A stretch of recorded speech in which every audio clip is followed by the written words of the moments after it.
Today in development biology, we start with a new topic, that is physiology of reproduction, and that also in males. आज हम नर के अंदर reproduction का physiology पढ़ेंगे. अब मेल्स के अंदर रिप्रोडक्टिव फिजियोलॉजी ये कहती है कि मेल्स में स्पर्मेटोजेनेसिस का प्रोसेस होता है, जिसके द्वारा हैप्लॉइड स्पर्मेटोजोआ डेवलप करते हैं. इनका पूरा एक प्रोसेस होता है जो हम स्पर्मेटोजेनेसिस कहते हैं. ये प्रोसेस स्टार्ट होता है माइटोटिक डिवीजन से, जो कि स्टेम सेल्स में होता है, और ये पूरा प्रोसेस बहुत सारे इसके स्टेप्स होते हैं. वो करते करते फिर हम स्पर्मेटोजोआ अंत में प्रोड्यूस हो जाते हैं.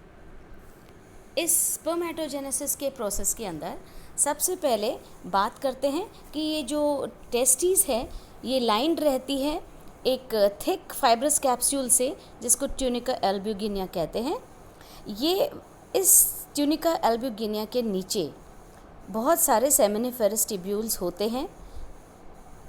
इन सेमिनिफेरस ट्यूब्यूल्स के बीच में दो तरह की सेल्स पाई जाती हैं. एक को हम कहते हैं सर्टोलाई सेल्स और दूसरी को जर्मिनल सेल्स. नाउ ये जो सर्टोलाई सेल्स हैं, इनका काम होता है कि ये स्पर्म्स को सपोर्ट और नरिश करती हैं, या स्पर्मेटोजेनेसिस प्रोसेस को सपोर्ट करती हैं और स्पर्म को नरिश करने का काम करती हैं, जिससे कि स्पर्मेटोगोनिया से स्पर्मेटोसाइट, स्पर्मेटोसाइट से सेकेंडरी स्पर्मेटोसाइट, फिर स्पर्मेटिड बन जाता है और फाइनली स्पर्मेटोजोआ बन जाता है. तो ये नरिशमेंट का काम या नर्स सेल्स की तरह काम करने का होता है सर्टोलाइज सेल्स को. दूसरी तरह की सेल्स होती हैं जर्मिनल सेल्स. ये जर्मिनल सेल्स, इनका काम होता है कि ये स्पर्मेटोगोनिया, फिर स्पर्मेटोसाइट, फिर स्पर्मेटिड और फिर स्पर्मेटोजोआ, ये पूरा प्रोसेस अंडरगो करने का काम जर्मिनल सेल्स का होता है. और ये काम स्टार्ट हो जाता है टेस्टिस के एकदम बेसल मेम्ब्रेन से, और वहाँ से ये जो भी सेल्स होती हैं, जिसको स्पर्म मदर सेल कहते हैं, स्पर्मेटोगोनिया कहलाती है. और ये स्पर्मेटोगोनिया आगे जाके इतने प्रोसेसेस द्वारा स्पर्म बना लेती हैं. तो स्पर्मेटोजोआ का जो स्पर्मेटोजेनेसिस का पूरा प्रोसेस के तहत स्पर्मेटोजोआ बन जाते हैं. ये स्पर्मेटोजोआ जो इस तरह से बनते हैं, ये टेस्टिस को पूरी तरह से छोड़ नहीं पाते, और जब छोड़ते हैं उस टाइम ये मोबाइल नहीं होते पूरी तरह से. तो इनको मैच्योरेशन और मोटिलिटी एक्वायर करने का काम एपिडाइडिमस द्वारा किया जाता है. तो spermatozoa those leave the testes are not fully mobile. They undergo maturation and acquire motility during their passage through the epididymis. इनमें कैपेसिटी होती है अब फर्टिलाइज करने की, और ये कैपेसिटी बहुत टाइम्स बढ़ जाती है जब ये फीमेल रिप्रोडक्टिव ट्रैक में कुछ टाइम स्पेंड करते हैं. The initial process occurring in the female reproductive tract is called capacitation. Capacitation द्वारा ये अपना विगर इंक्रीज करते हैं, अब फर्टिलाइजेशन के लायक हो जाते हैं. So now we come to the main endocrinal explanation of testicular process. Now endocrine function अगर हम टेस्टिस का पढ़ते हैं, तो टेस्टिस द्वारा या मेल एंडोक्राइन फंक्शन जो टेस्टिस का होता है, उसमें दो हार्मोन्स मेनली जिम्मेदार होती हैं.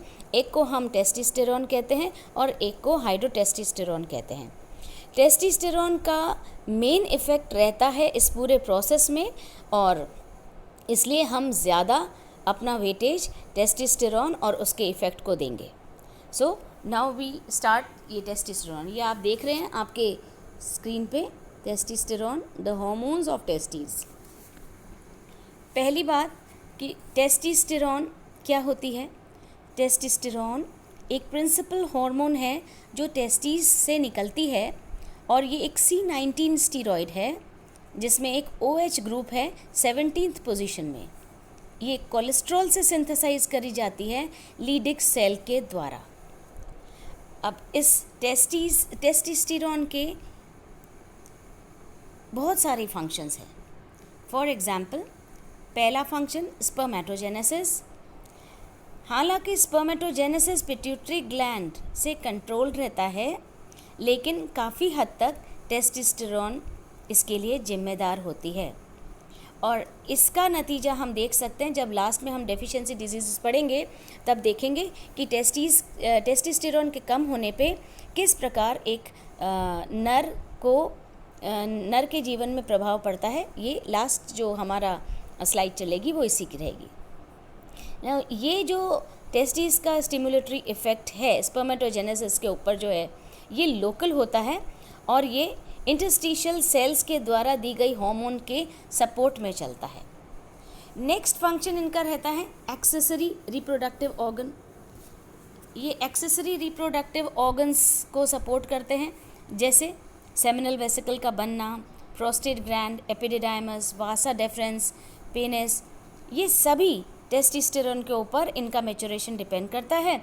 और अगर कैस्ट्रेशन करा जाता है, मतलब अगर टेस्टिस हटा दें किसी इंडिविजुअल में से, तो ये सारे फंक्शंस जो मेल में होते हैं ये सारे डीजेनरेट कर जाते हैं और वो मेल फर्टिलाइजेशन या कॉपुलेशन के लिए डेफिशिएंट हो जाता है। नेक्स्ट इसका फंक्शन है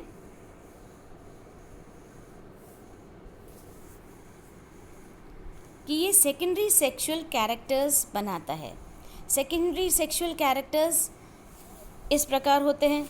एक होता है एक्सटर्नल जेनिटेलिया, तो ये पेनिस की लेंथ और विड्थ ये इसी के ऊपर डिपेंड करती है। और साथ ही स्क्रोटम, जिसके अंदर टेस्टिस आके एब्डोमिनल कैविटी से आकर के ठहरती हैं, उसको भी पिगमेंट और रुगोसपन जो है वो इसी हार्मोन के द्वारा प्राप्त होता है। देन इंटरनल जेनिटेलिया, इसमें सेमिनल वेसिकल्स बड़े हो जाते हैं और फ्रक्टोज सिक्रीट करने लग जाते हैं। साथ ही साथ प्रोस्टेट और बल्बोयूथ्रल ग्लैंड्स भी बड़ी हो जाती हैं और अपना सिक्रीशन करती हैं।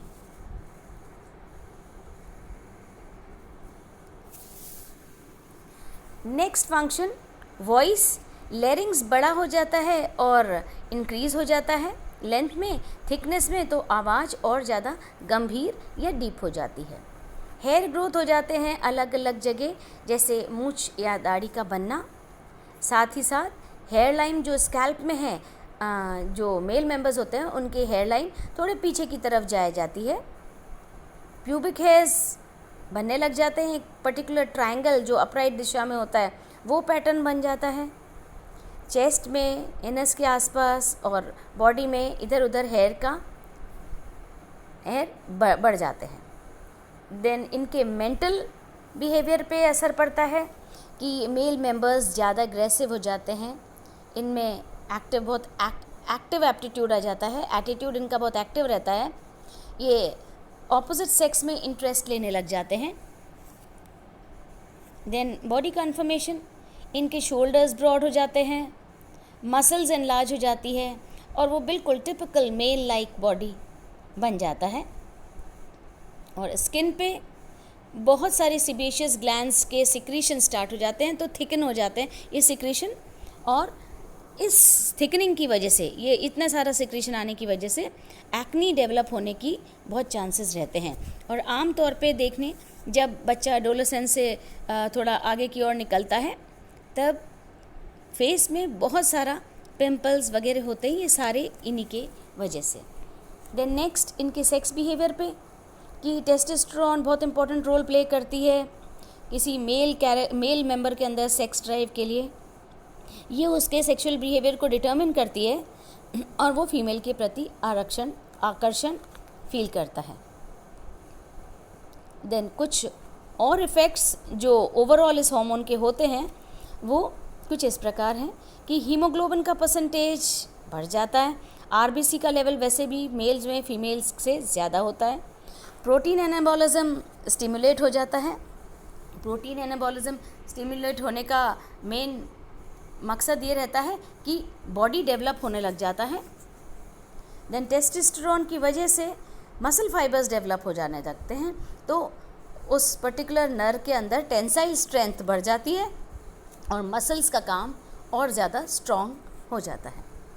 तो ये तो था टेस्टोस्टेरोन और उससे रिलेटेड सारे काम। नाउ टेस्टोस्टेरोन जैसे बताया कि ये एक मेल सेक्स हार्मोन है और इसकी वजह से मेल्स में रिप्रोडक्टिव सिस्टम स्पेशली टेस्टिस का डेवलपमेंट होता है और साथ ही साथ कुछ और सेक्सुअल कैरेक्टर्स भी डेवलप होते हैं जिनका अभी अभी मैंने आपको सारा फंक्शनल लिस्ट दिया है।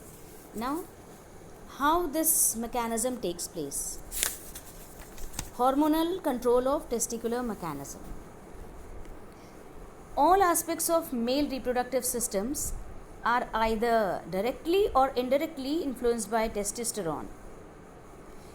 मेल रिप्रोडक्टिव के सभी फंक्शंस डायरेक्टली या इनडायरेक्टली टेस्टोस्टेरोन से इन्फ्लुएंस रहते हैं। नाउ ये सारा फोर्स जो इस प्रोसेस को गवर्न करता है, जिसको हम हार्मोनल कंट्रोल में स्टडी कर रहे हैं, ये स्टार्ट होता है हाइपोथैलेमस से। तो हाइपोथैलेमस से जब मैसेज मिलता है during the development program, of course hypothalamus अपना मैसेज भेजता है एंटीरियर पिट्यूटरी को और एंटीरियर पिट्यूटरी एक्टिवेट हो करके अपनी हार्मोन सिक्रीट करती हैं। टेस्टिकुलर फंक्शन से रिलेटेड दो हार्मोन्स इंपॉर्टेंट होती हैं, पहली एफएसएच और दूसरी टेस्टोस्टेरोन। ये जो एफएसएच है ये एक्चुअली सिक्रीट होती है इंटरस्टिशियल सेल्स द्वारा और ये इंटरस्टिशियल सेल्स स्टिमुलेटिंग हार्मोन आगे जाके टेस्टोस्टेरोन बनाती हैं। तो पहली हार्मोन एफएसएच होती है जो आईसीएसएच से स्टिमुलेट होकर के टेस्टोस्टेरोन का प्रोडक्शन करती है और ये हार्मोन आगे जा कर के स्पर्मेटोजोआ बनाने का काम देती है। दूसरी हार्मोन होती है ल्यूटेनाइजिंग हार्मोन जो अगेन एंटीरियर पिट्यूटरी प्रोड्यूस करती है। ये ल्यूटेनाइजिंग हार्मोन का काम होता है कि ये सेल्स ऑफ लीडिग उनको स्टिमुलेट करती है जो मेल हार्मोन एंड्रोजेंस को सिक्रीट करने का मेन काम करता है। So luteinizing hormones actually stimulate the cells of Leydigs of testis which then secrete the male sex hormones जिनको हम एंड्रोजेंस कहते हैं। ये सारी जो मेल एंड्रोजेंस स्पेशली ये सब के सब टेस्टोस्टेरोन कहलाते हैं और ये टेस्टोस्टेरोन सेकेंडरी सेक्सुअल कैरेक्टर्स को डेवलप करते हैं। So this is how secondary sexual characters and the primary characters are governed by these hormones. ना जैसे ही टेस्टोस्टेरोन का लेवल बढ़ जाता है तब अपने बढ़े हुए लेवल के कारण इस पे ऑटोमेटिकली नेगेटिव फीडबैक लगता है और ये जो नेगेटिव फीडबैक है अब ये खुद एक स्टिमुलाई की तरह काम करता है जिससे कि हाइपोथैलेमस को अब अपना मैसेज पिट्यूटरी को भेजने की ज़रूरत नहीं पड़ती। ऑटोमेटिकली इसका बढ़ा हुआ लेवल इसके लिए नेगेटिव फीडबैक का काम करके इसके लेवल को घटाने का काम कर देता है। जब हाइपोथैलेमस इस तरह का कोई रोल नहीं प्ले कर रहा है कि ये किस तरह से पिट्यूटरी को उकसा करके एफएसएच या एलएच प्रोड्यूस करेगा, तब ऑटोमेटिकली जब एलएच प्रोड्यूस नहीं होएगी तब टेस्टोस्टेरोन भी प्रोड्यूस नहीं होएगी।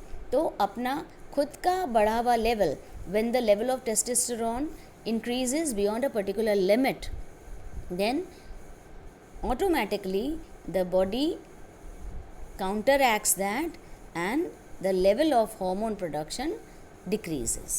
So this is how the reproductive cycle takes place in testes. So ये जो testes हैं ये हम इसको समाप्त करते हैं। तो testes मेल रिप्रोडक्टिव सिस्टम के मेन कारक होते हैं जो दो होते हैं। बहुत ज़रूरी है कि टेस्टिस अपनी नॉर्मल लिमिट से स्पर्म प्रोड्यूस करते रहें और ये स्पर्म मीट करें ओवा को, जिससे कि ये जो सर्वाइवल ऑफ द रेस है ये मेंटेन की जा सके। So with this we come finish the chapter and here ये जो आपको स्लाइड दिख रही है इसमें आप देखिए डिसऑर्डर्स, टेस्टिस के डिसऑर्डर कैसे होते हैं। हाइपोगोनाडिज्म मतलब अगर टेस्टिस का फंक्शन कम होता है या आप ये कह दो कि टेस्टोस्टेरोन कम सिक्रीट हो रही है तो क्या क्या हो सकता है। पहला कि सेक्स ड्राइव कम हो जाती है। ऐसे व्यक्तियों का जो बॉडी है वो भी अच्छा डेवलप नहीं होता। स्पर्म काउंट कम होती है, इसीलिए फर्टिलिटी के में कमी आ जाती है।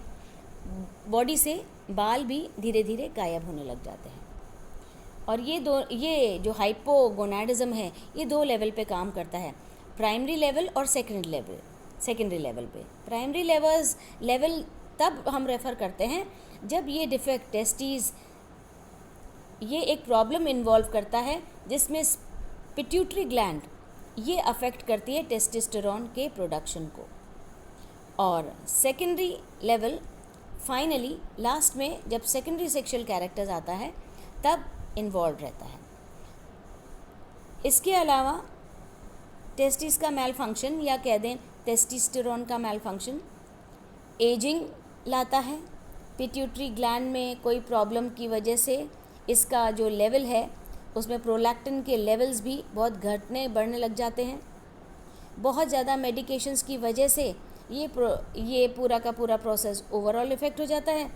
और कुछ कंडीशंस जैसे सीवियर इंजरी हो जाए, रेडिएशन बहुत आप सब्जेक्टेड हो, बॉडी अगर बार बार आप रेडिएशन करा रहे हैं या कीमोथेरेपी अंडरगो कर रहे हैं, इन सब केसेस के अंदर भी टेस्टोस्टेरोन का लेवल कम हो जाता है। तो ये जो टेस्टिस हैं, फाइनली हम कह सकते हैं कि टेस्टिस ये वाइटल रोल या इम्पॉर्टेंट रोल प्ले करती है मेल रिप्रोडक्टिव सिस्टम में। केवल इम्पॉर्टेंट रोल ही नहीं प्ले करती बल्कि एंडोक्राइन सिस्टम में भी इम्पॉर्टेंट रोल प्ले करती है। और ये जो हार्मोन रिलीज़ करती है टेस्टोस्टेरोन, ये बेहद ज़रूरी है हेल्दी डेवलपमेंट के लिए। किसी भी मेल मेंबर के healthy physical and mental development के लिए टेस्टोस्टेरोन के लेवल्स एक्यूरेट हो, ऐसा बहुत ज़रूरी है। Thank you.